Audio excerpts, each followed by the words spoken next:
Ah, Hi everyone. Hi everyone. This is your friend Darren Daniel Watchins. Sorry about the delay, but I have to recharge my computer, make sure it's plugged up, make sure it's got 100% charge, and I now have decided now is the time, and now is the time I need to introduce you guys more into some more news in regards with the comic book universe. Okay, so this is going to be another long one because, granted, we need to make sure we need to connect with you on what's going on with the comic book universe. Alright, so I took all my clothes off with the exception of my underwear and socks. I took my glasses off because I'm starting to feel like I have those half open eyes. Granted. And now I need to go on our friend, Comic Book Resources. Because it is my God-given duty to tell you guys about the comic book universe. It is very important that I tell you what is going on in comic book universe. Alright, so this gives us the perfect time to catch up on what's going on in the modern day entertainment and within or friends in the comic book universe. Okay, so what are we going to start with? We are going to be talking about our old friend Gandalf the Grey. Yes, we're going to be talking about our friend Gandalf the Grey. Yes, from Lord of the Rings. Gandalf the Grey from Lord of the Rings.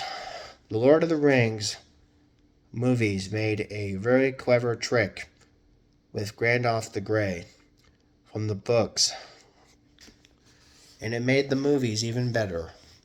You want to know what that is? Well, sit down, buckle up, because I'm about to give you another long discussion here, only here on our friends, the Hutchins Huts. Gandalf's reaction to Bilbo's disappearance is very different than the one we know in the books. The Lord of the Rings films made Bilbo disappear clearer to the fans. Well, granted. And then, Peter Jackson, we know, the director of Lord of the Rings, the Fellowship of the Ring. Okay, we opened up with Bilbo Baggins on his 111th birthday. But, secretly, his last night of the Shire. He has planned to live out the rest of his days in the elf kingdom of Rivendell, which he visited during the event of The Hobbit, many, many decades before. He wanted to play one last joke on the inhabitants in the Shire before he left. Now, after giving a humorous yet heartfelt speech to his partygoers, Bilbo himself said, "I am going now. I bid you all a very fond farewell. Goodbye." He then had slipped the one ring on his finger. He turned invisible, and to much shock and bewilderment on the other hobbits. This scene is adapted directly from J.R.R. Tolkien's in The Lord of the Rings. Okay, as long as my computer cooperates. Again, but Jackson changed one aspect from that. Now, in the movies, Frodo Baggins and Gandalf were just surprised by Bilbo's disappearance as any of the other guests were. Although Gandalf had known about Bilbo's intention to leave the Shire, he is unaware that the One Ring would have been involved. He grew very worried of his old friend. He used the magical artifact so flippantly. And in the books, Bilbo had let Frodo and Gandalf in on the joke. ahead of the time, and Gandalf still does not approve.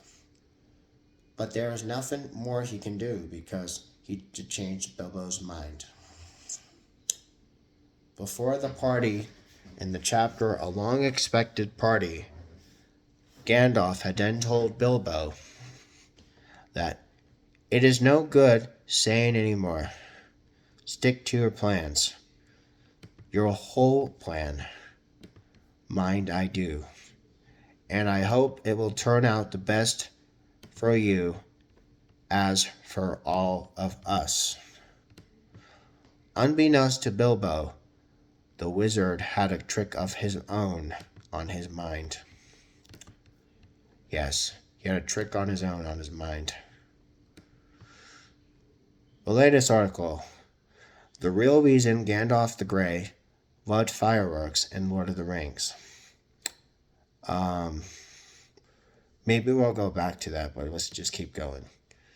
Gandalf and his reaction to Bilbo, his disappearance was very different from the books of Lord of the Rings. In the books, Bilbo had put the ring on after his speech. He does not imply that he vanished like usual, but instead, there was a blinded light, and all of the guests were blinked. The source of this flash was explained a few parts later when Bilbo and Gandalf spoke of the tales of Bag End. Bilbo said, "The flash was yet surprising, it quite startled me so, let alone the others. A little addition of your own, I say." Gandalf said. "It is, and you have wisely kept the ring secret all these times. And it seems to me necessary to give your guest something that would seem to explain why you disappeared." So, in other words, Gandalf made it seem as if he had cast a spell to make Bilbo disappear, so that nobody else in the Shire would suspect Bilbo's ring is magical. Notes. According to the book, there were 144 guests at Bilbo's birthday party.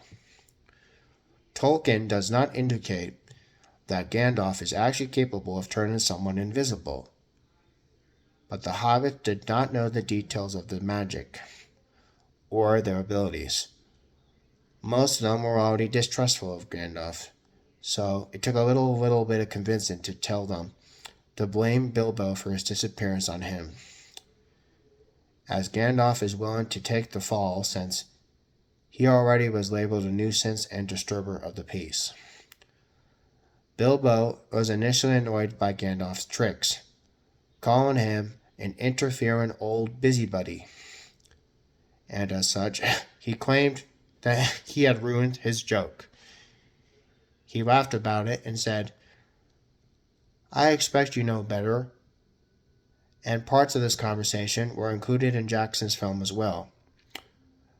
But, obviously, unbeknownst to the hobbits, all references to Gandalf creating the flash of light were removed.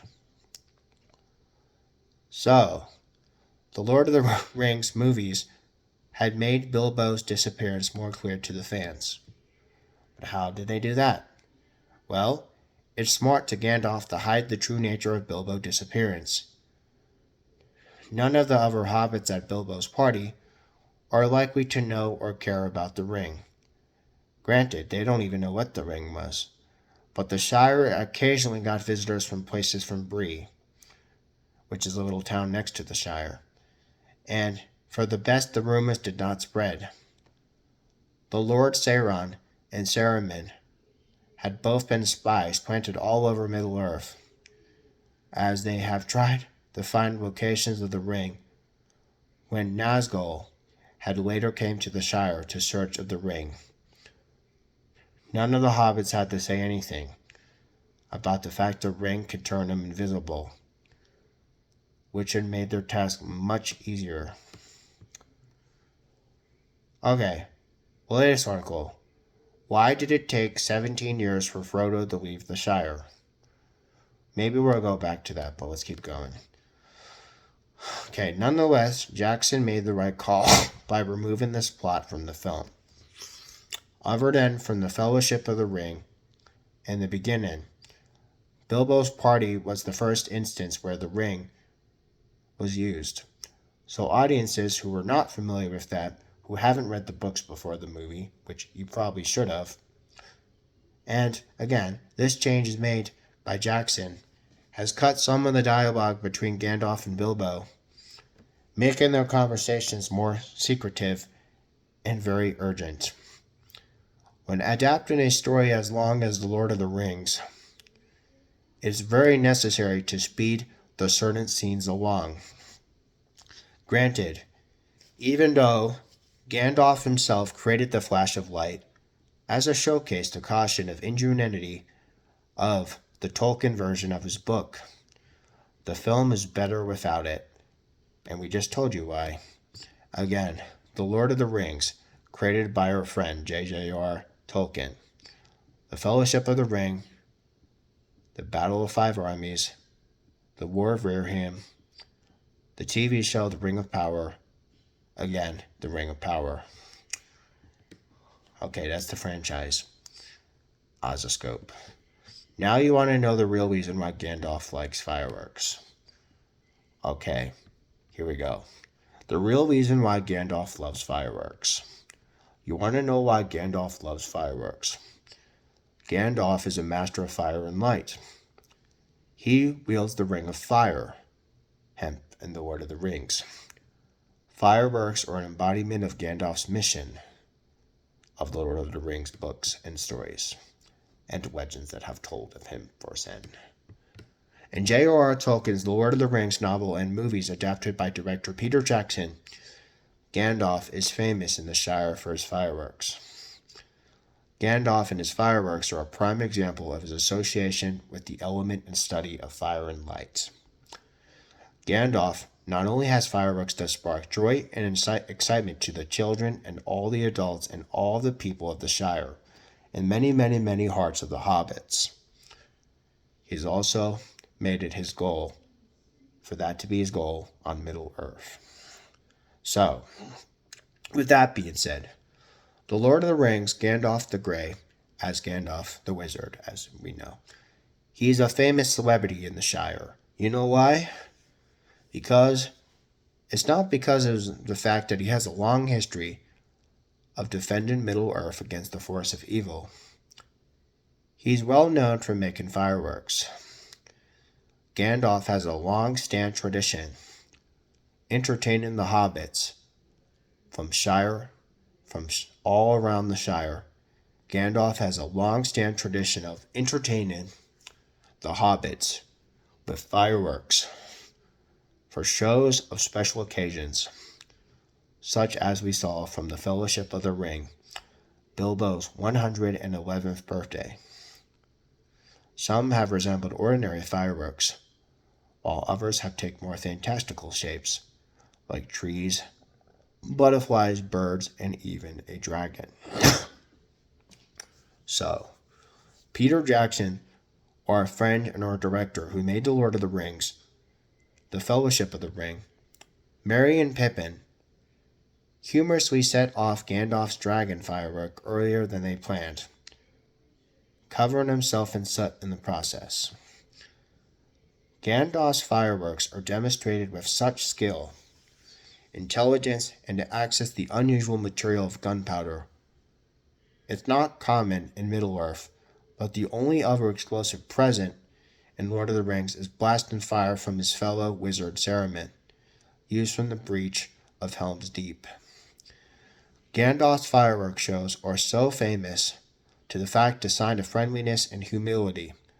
Despite wielding immense magical power, he is content to spend his time bringing simple delights to the people of the Shire, for all the hobbits, and all of the hobbits alone.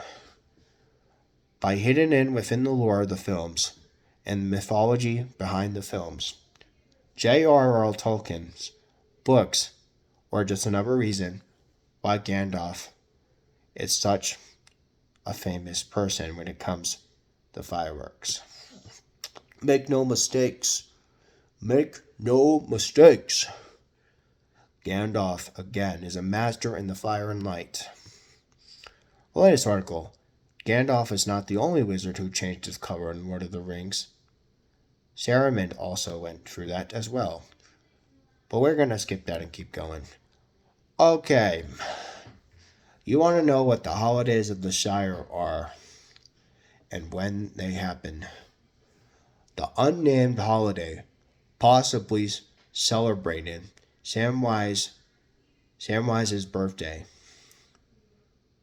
Again, Westfarthing, April the 6th. Lift Days and Mid-Year Day, Midsummer. The anniversary of the Battle of Bywater, Buckland, which is again another neighbor of the Shire, which is celebrated on November the 2nd. And lastly, Yuletide and Yule Days, all, and again, midwinter and especially Christmas time. Because in the Shire, they call the Christmas season, they call it Yuletide and Yule Days.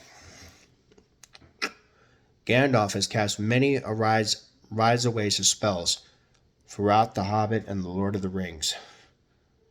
But two of those closely linked specialties, again, out of the frying pan into the fire, the scene we know from The Hobbit. Tolkien has wrote the tale of Gandalf and how he made a special study of fire and light, which he specializes of. Most of his magic involves in fire and light in some way or another. By flaming up some pine cones and fending off wargs in The Hobbit, created the fire to keep the Fellowship warm in the pass of Coronhas, illuminated the minds of Moria and his staff, and has stunned enemies with blasts of bright lights. Even with his manipulation of Smoke Ring, arguably fire-based magic. In the chapters, The Council of Elrond. From the Fellowship of the Ring, Gandalf has recounted one of his battles by saying, "Such light and such fame cannot have been seen in the Weathertop since the word beacons of old." Let me rephrase that. Such light and flames cannot have been seen on Weathertop since the word beacon of old. Yeah, that's his quote. As in one of his battles, he says, "Such light and flame cannot have been seen on Weathertop since the war beacons of old." And speak the wisdom he does. Speak the wisdom he did. Even in non-magical context, J.R.R. Tolkien associated Gandalf in the fire and light. The chapter Many Meetings in the Fellowship of the Ring compared Gandalf's eyes to coal that weep suddenly in fire. Fire is the utmost importance to Lord of the Rings, as it is the source of all creation. The Silmarillion described in Eorl Iviltor, the god of Tolkien's Legendarium, which to flame imperishable, to give life to a universe to its inhabitants. Lord Sauron's former master, the Dark Lord Morgoth, has tried and has failed to gain access to the flame perishable, since he could reshape the universe in his wicked image. Yes, in his wicked image. Sauron's master, Morgoth, tried and has failed to gain access to the flame perishable, but he could reshape the universe in his own wicked image. Gandalf also wields the Ring of Fire from Lord of the Rings. The latest article. Gandalf in his most important lesson for Frodo in The Lord of the Rings. Maybe we'll go to that, but let's keep going.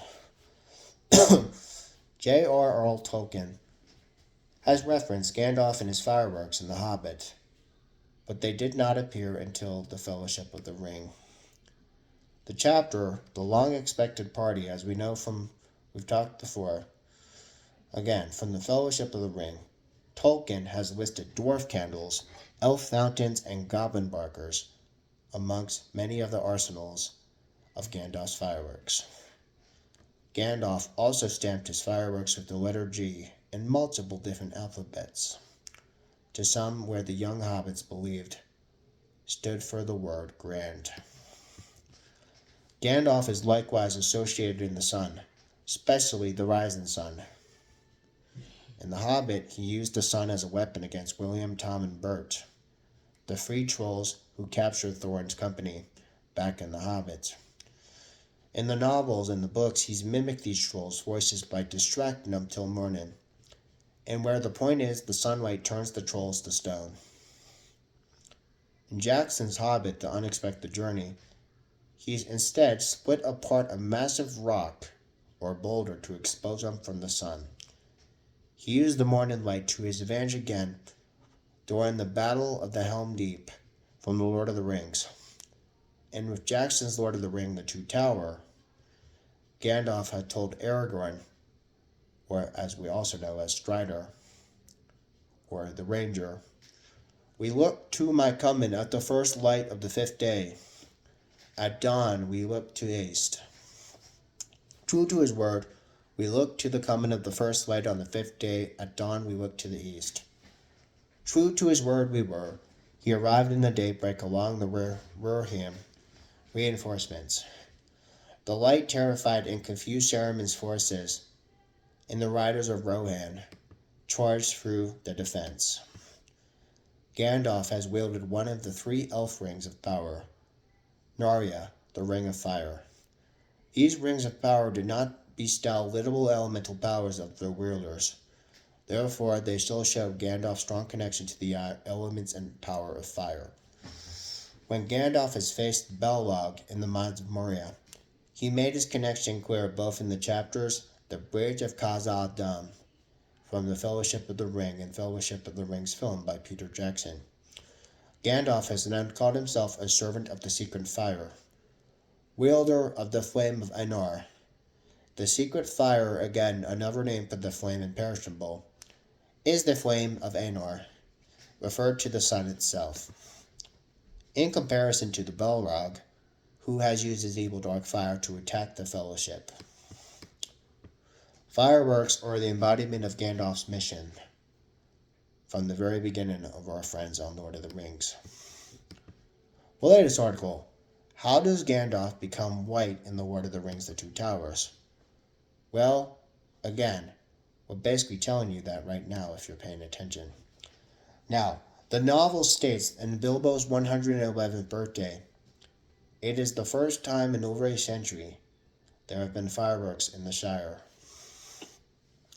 From the novels and books, Gandalf's dragon firework also depicts the lonely mountain. We're also making it clear the dragon also represents none other but the dragon Smaug from The Hobbit, the second part, The Hobbit, the Desolation of Smaug. Pippin and his shriek when the dragon firework went off in the film was a genuine reaction from the actor Billy Boyd, who did not realize this prop would actually shoot sparks.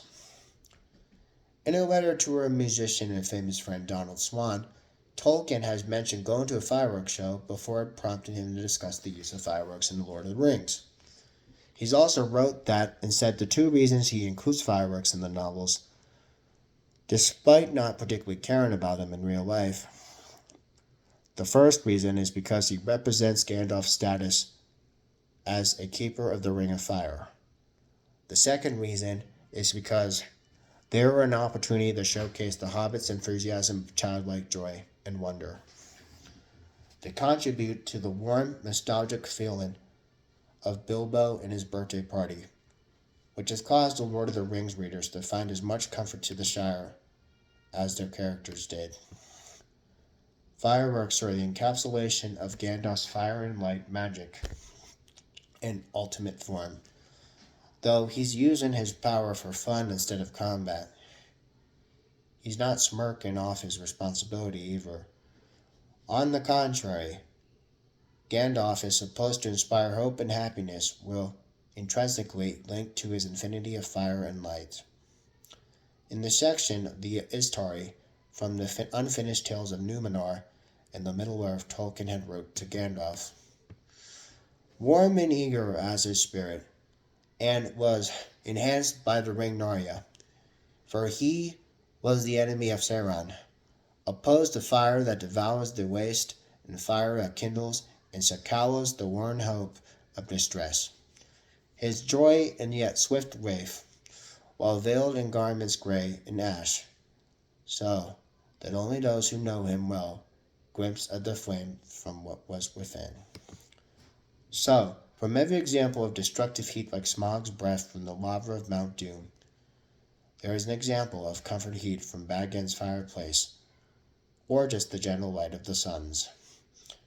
Though through simple action by simply cradling fireworks, Gandalf has helped prevent the free people on Middle-earth from succumbing to a despair that Sauron has tried to spread across the land. Okay, you want to know what that other thing was? Well, let's see.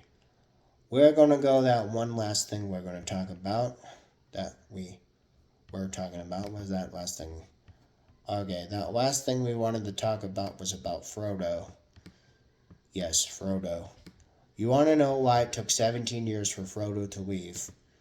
This will be the last part of this discussion. Now, initially I would have gone longer, but this is very important for y'all. Why did it take 17 years for Frodo to leave the Shire? This will be the last part of this section for this discussion. In the book and the novels, a 17-year gap between Frodo taking the ring and leaving the Shire for his quest. Gandalf has no reason to suspect Bilbo's ring is the One Ring, and it took him 17 years for searching before they can find the conclusion.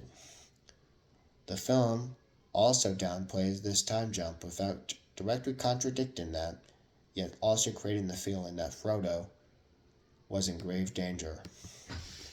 Everybody knows how Frodo's quest of Lord of the Rings went, as the Fellowship of the Ring from the Council of Elrond, and also, we know, in the Elf Kingdom of Rivendell. You guys already know, or at least you should. So after Bilbo pulled his disappear act on his 111th birthday, Gandalf suspects something very strange about the ring. So then he leaves it up to Frodo. After much research, Gandalf discovers that Frodo has the ring. That, again, is the One Ring. The ring that rules them all. Yet, according to Tolkien's novel, the time gap between Frodo receiving the ring and setting out of the Shire is measured with years, not months or days. In these books, Frodo received the ring on his 33rd birthday on September 22nd of that same day at Bilbo's. But he doesn't set out from Bag End until he reached 50. 17 years later. Now in this movie, the montage covers the section about mentioning specific dates and ages, as does not directly refute the Tolkien's lore, but viewers have this impression the gap describes week and month, not by years. Although the 17-year time jump may seem strange to first glance, it makes more sense when you consider it took them that long for Gandalf to gather the information he needed to confirm the suspect about the ring.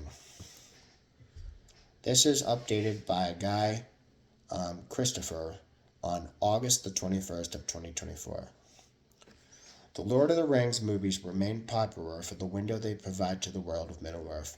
However, the books have gave much richer experiences to the large cast of characters Tolkien brought to the story, in the timeline and where he put them.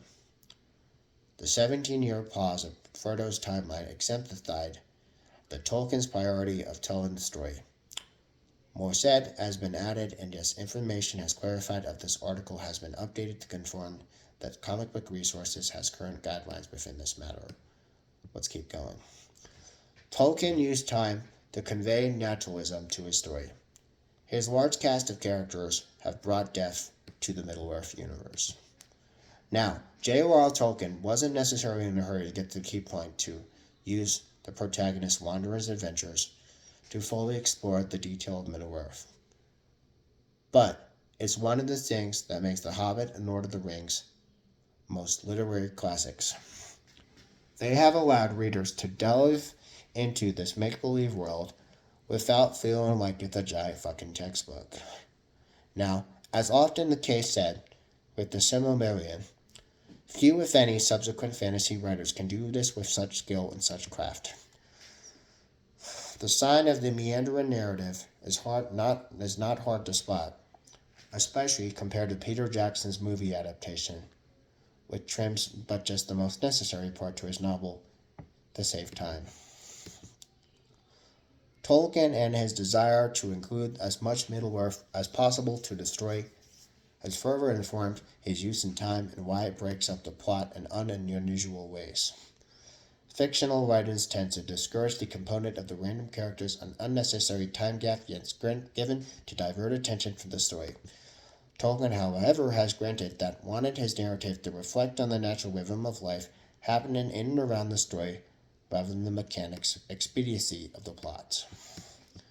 Another example to the time and additional characters of the Rohirrim's ride to Minas Tirith is they must negotiate to the wild men to take a shortcut through their land. Even though their main characters often pause with the books to talk some time and delight them, such as Gimli tells the story of Legolas and the wonders of the cave of Helm's Deep. Tolkien also gave us characters time to tell each other's story, yet also to devise an offer used to convey crucial parts and messages to the main storyline. Tolkien also has used characters to reflect his natural rhythm in life. For instance, the elf Glorfindel has also appeared one briefly again in the Fellowship of the Ring. He also plays a very important role in, we say, Frodo's quest for safely getting Aragorn and the hobbits to the fort of Bruen, into Rivendell, and then more and less vanishes from the story after. Tolkien then felt that such coming and going, as said, with the 17-year time pause, as well as the time gaps, contributed to the credibility in Middle-earth alone, measured by years, not by days and months, and has allowed the world to further express itself as its characters begin to age. What does Tolkien allow to exist which Jackson cuts out? Jackson's decision mostly reflects the difference in the medium. Related to this article, The Lord of the Rings, The Six Big Battles in the First Age. We're not talking about that, we're just going to keep on going, buddy. Because Tolkien allowed so much time to grow in his story, Jackson's Lord of the Rings movies have the time to exercise the deal and great deals of presentations. Most famously, Frodo's encounter with Tom Bombadil and the Bilbo-rites, while also meant translucent the timeline as well. Figures like Glorfindel, and also folded into more central characters, in this case Arwen, who again is Lord of the Rings replacement for Legolas. While Tom Bombadil and the Bilbo-rites are not really much plot-dependent characters, they show that good and evil can be found in Middle-earth. In the book, as we know, Frodo first meets the elf in the Shire, where a group of fair folks have refreshed the hobbits after the first encounters of the Black Riders. The Black Riders, again, of the Lord Sauron. Similarly, the 17-year time pause in action would have slowed the movie much down significantly, just so that when it was getting ramped up. Tolkien has also had luxury of developing the story set so slowly over time, so that Jackson has no such luxury in timeline by further compressing accordingly. Interestingly enough, the Bakshi film has kept the 17-year jump and has slows the pace and measurably. And the same holds true for the Rings of Power series on Amazon Prime. Make no mistake, which compresses a century of history to the span of a few months. It has facilitated the proper dramatic pace and timing of the expense of the Tolkien's universe of Middle-earth and a deliberately naturalistic approach that remains controversial among the author's fans and his fan base. How does the Fellowship of Ring begin? Well, you see, the way it opens is the set to the tone of the reader. We have the event of Bilbo's birthday party, which happens September 22nd, again in the year 3001. Gandalf's visit to Frodo, April 12th, 3018. Frodo's departure from the Shire, September 23rd, 3018. Destruction of the Ring, March 25th, 3019. Frodo and his return to the Shire, November 3rd, 3019. Now, the most remarkable thing in The Lord of the Ring is how closely they stick to the spirit of the novel by Tolkien. Yet many changes result to the process adaptations again by our friend Jackson. The Fellowship of the Ring movie also has sequence details with the history of the Rings of Power, yet the prologue in itself and the novel concern yet the history of the hobbits and has benefited that represents the key shift of how audiences enter in the story while making sure viewers are conditioned right away to thinking that the rings are basically the power of the rings. Hence, while writers and writers and readers and writers have engaged more with the peaceful natures of the hobbits. Hence the song concerning hobbits.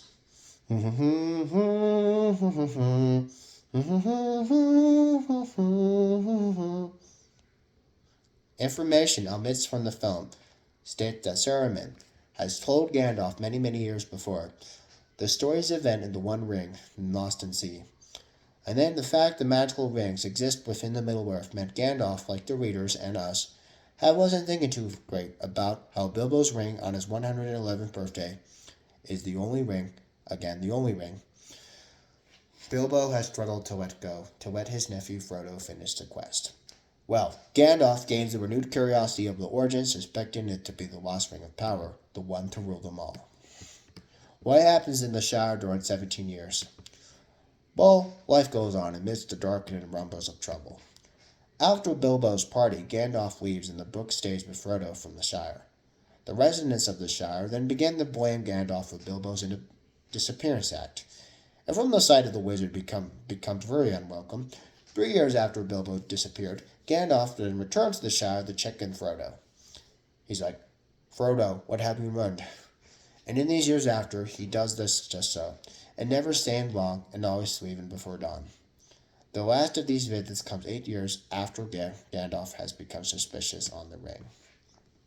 In the early chapter in the Fellowship of the Ring, readers like us have met many hobbits and have seen a lot of the Hamfast, like again, Hamfast Gamgee, Sam's father. Now, readers also learn that Frodo is yet also more discerning owner of the ring than his Uncle Bilbo. Yet granted, he also used it to avoid the Sackville Bagginses. Again, there is a vendetta about the Sackville Bagginses. During this time, the people of the Shire start to hear whispers of the risk and shadow in the east. And orcs and monsters become bolder and the return of the dark world Sauron. After the 9-year absence, Gandalf returns to confirm the identity of the ring, where Frodo then hatched a plan to leave Bag End without becoming the talk in town. Bilbo hasn't done that, so then Frodo has now finished the quest. So, again, as the nature in the quest could be better concealed, after 4 months of this plan, Frodo sold a house and told his neighbors he's moving away to a different part of the Shire. He then sets on his quest on his 50th birthday. Why does Gandalf do this in 17 years? Well, because the distance of Middle-earth means Gandalf's investigation takes many time and much research to this ring. At the time of Bilbo's party, Gandalf has already been working with Aragorn for many decades, countering the rising threat of Sauron, the Lord Sauron in the east of Mordor. But also, though, through these travels and research and many years of research and studies, he has learned that Gollum has left the Misty Mountains cold, and the elves have tracked him all the way in the forest of Mirkwood. Well, he's lost the trail and gone cold. When he turns towards Mordor again, Gandalf initially paid no mind, he had no greater worry, and as said, only after Bilbo's birthday, he becomes interested in the origin of Bilbo's ring. So he then finds Aragorn, and Aragorn and him have to look for Gollum. But as Gollum's trail has gone cold, there isn't much more to say for the wizard. So, distance in the film is compressed greater, but in the Middle-earth, people take time to get from one place to another. While Gandalf makes his brief visit again to check with Frodo, one of the things he's looking for is to see how the Hobbit was going. After 8 years has passed, Frodo appears to have not aged a day. Gandalf has suspicion that grow. He redoubled his effort in the hunt for Gollum, who was imprisoned in Mordor in the time of beginning research in the history of the One Ring that ruled them all. The glowing life when the time and the research between Gandalf's visit to the Shire indicate the distance and time he's traveled to get there, granted. And it also indicated in the research, again, Gandalf often had to choose between checking on Frodo and following the rumor that could have led him right to the weeds of the other direction. While going through the archives of Minas Tirith, 16 years after Frodo took possession of the ring on his 50th birthday, Gandalf then crosses again the scroll of Isildur. He uses this to piece together the history of the One Ring, and then realizes his friend and partner Saruman information about it being lost at the sea was incorrect. Then, unbeknownst to them, they realize when the wizard believes Bilbo's ring is not simply any ring of power, but the one ring of Dark Lord Sauron. They then return to the Shire, and Gandalf says word Aragorn has finally captured Gollum. So, the wizard then goes to Mirkwood to interrogate this creature and confirm that's all suspected before it finally returns to the Shire to check on Frodo. In the good and the films that are very vague in the timeline, as different media, also film requires immediacy.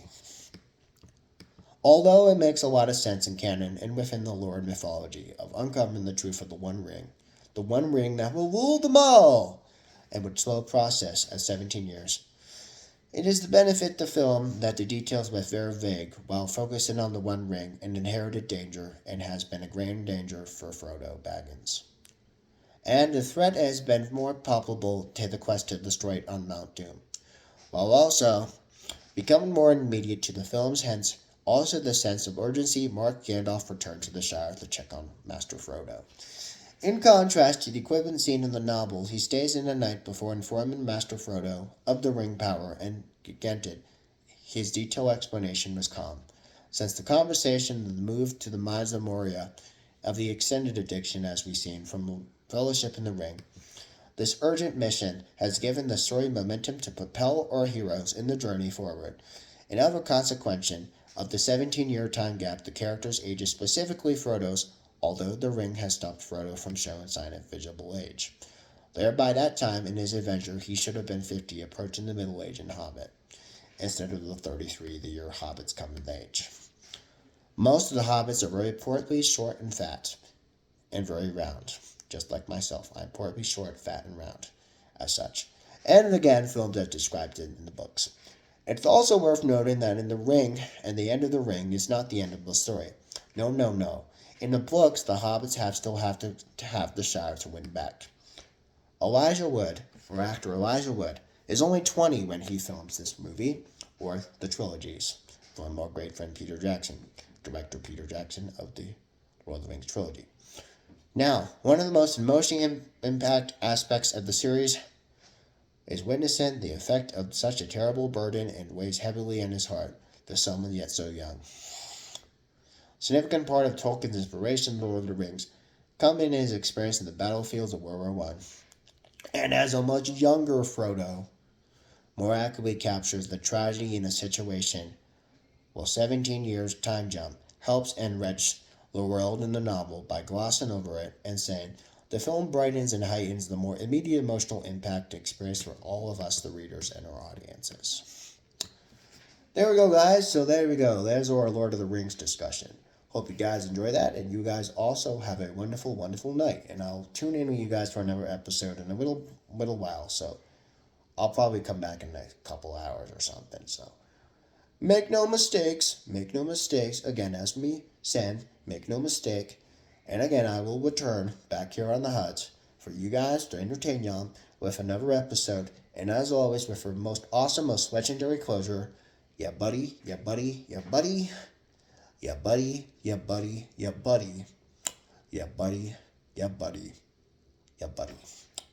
Bye now.